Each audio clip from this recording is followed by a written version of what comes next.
महिला कमिशन तरफ राज्य महिला कमिशन तरफ एक ब्लॉक स्तरीय आईनी सचेतनता शिविर अनुष्ठित होती। एथिरे महिला लोकप्रतिनिधि अंगनवाड़ी आशा आमर सीडीपीओ डीएसडब्ल्यू एवं अंगनवाड़ी आशा मिशन शक्ति ओएलएम जेते महिला एमबीके सीआरपी जेते महिला अच्छी आईनजीवी भी अच्छा वकिल भी अच्छा समस्त को आनिकी एक ये शिविर एथिरे महिला जेते इनफॉर्मेटिव हेबे जेते सचेतन हेबे सेते सुरक्षित हेबे। तेणु महिला सुरक्षा पाई आग को आमे बड़ पदक्षेप जमती महिला कोर्ट करिवार निष्पत्ति नौचु। जदि महिला सचेतन हेबे महिला जागरूक हेबे ताहले मु भाबुची आमे वोमेन जो पाई जीरो टॉलरेंस करिवु बोली चिंता करिचु। एथरे आमे सफल हबु।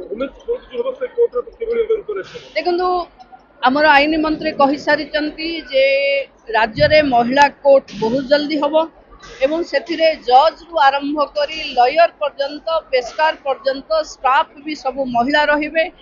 महिला निज कथा खोलिकी ता उपरे आप बीती कौन बीती से कथाटा खोलिकी कहले ही तांकु न्याय सठिक मिल पारिबो। आम सरकार महिलांको पाई जीरो टॉलरेंस रो नीति नैचे। तेणु महिला माने निजे सचेतन हेले ये संभव हो पारिबो।